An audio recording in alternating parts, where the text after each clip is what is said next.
Hello दोस्तों, नमस्ते। LK Chaudhary Mithila निवासी ललित.com चैनल में स्वागत है आप सबको। मैं फिर से वही कहूँगा, करना करिए कुछ ऐसा जो हर कोई करना चाहिए आपके जैसा। आज की कहानी में बहुत अच्छी बातें बताने वाला हूँ और बहुत ही अच्छी सीख देने वाला हूँ, जिससे हर कोई कुछ न कुछ इससे ज़रूर सीखेगा। भाई, इस वीडियो से आप कुछ तो ज़रूर सीखेंगे, कृपया करके ज़रूर सुनिएगा। कुछ ही मिनट की वीडियो बनने वाली है, लेकिन इसमें बहुत ही इंपॉर्टेंट बात देने वाला हूँ कि द्रौपदी जी की वस्त्र हरण की कारण क्या थी। आप भी सब जानते हैं, लेकिन यह बात आप भी नहीं जानते हैं जो मैं आज बताने वाला हूँ।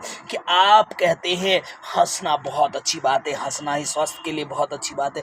हर कोई कहता है, योगा में बताया जाता है, जिसमें बताया जाता है, हर जगह पर सिखाया जाता है। लेकिन आज जो मैं बताने वाला हूँ आपको, एक हंसने के कारण क्या था।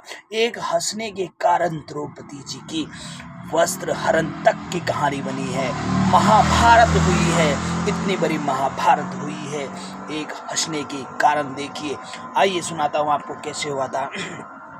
जैसे आपको पता ही था, जब कि शीश महल तैयार हो गया तो उसमें कुछ ऐसे ऐसे दृश्य थे कि जहां आपको जो दिखेगा वो नहीं रहेगा, जो नहीं है वो रहेगा।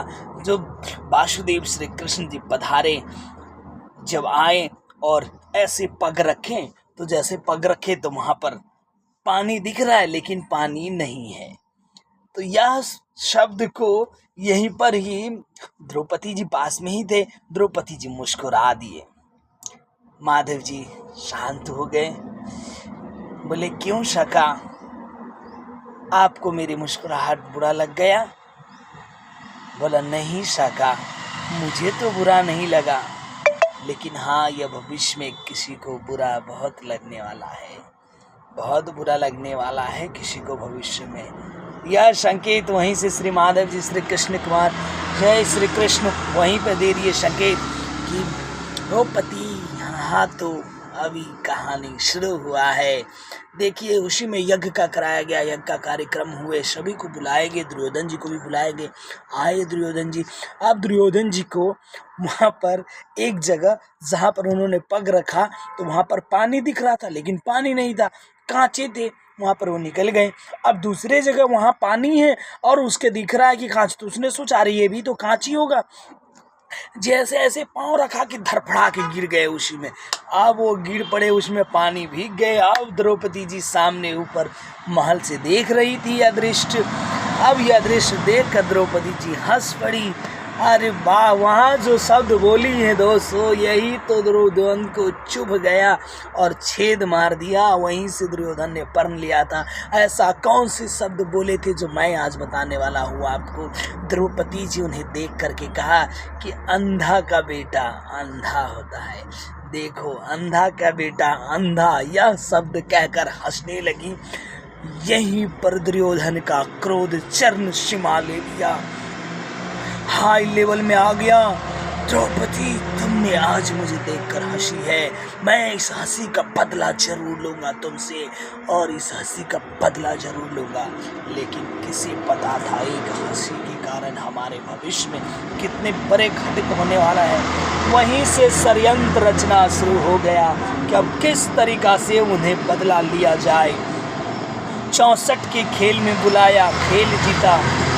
उसकी शगुनी मामा की चाल से उनकी सब चीज जीत लिए।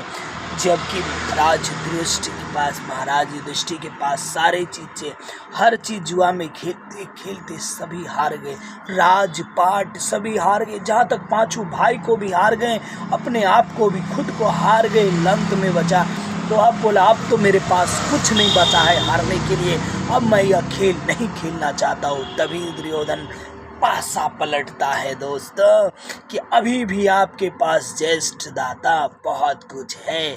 बोला नहीं, मुझे तो नहीं दिख रहा है। बोला है द्रौपदी। यही सुन करके कर्ण और भीम का खून खौल गए। उसके नाम नहीं लोगे अपनी जीवा से। बोला दास हो तुम, दास बनकर रहो, तुम्हें याद है तुम अभी हार चुके हो और तुम हमारा दास हो, तो दास की तरह रहो। अब युधिष्ठिर महाराज सोच पड़े कि अब क्या किया जाए। अगर ये इसी चाल में अगर जीत जाऊंगा तो फिर मैं अपने पूरे यमराज साम्राज्य हासिल कर लूँगा। लेकिन क्या पता था भैया, होने का अनहोनी कौन कह सकता है। यहीं पर ही पासा पलट गए, द्रौपदी जी को भी हार गए। कहते हैं मेरे दोस्त, ये जुआ किसी का न हुआ। अब यह द्रौपदी जी को भी हार गए, अपनी बकरी भी नीचे रख दिए। अब तो बड़ा मगन, अब था दुर्योधन, मलाए दुशासन जा उस द्रौपदी को पकड़ कर लेकर के आ, उसकी बालों को खींच करके लेकर के आ। इसी भरी सभा में मैं उसे अपनी जंघा पर बैठाऊंगा, मैं उसे अपनी जंघा पर बैठाऊंगा। यही बात सबको चुभने लगा। बड़े बड़े ऋषि मुनि, बड़े बड़े दाता, बड़े बड़े ज्ञानी सब सभा में बैठे। किसी की भी ना चली बानी, ना किसी की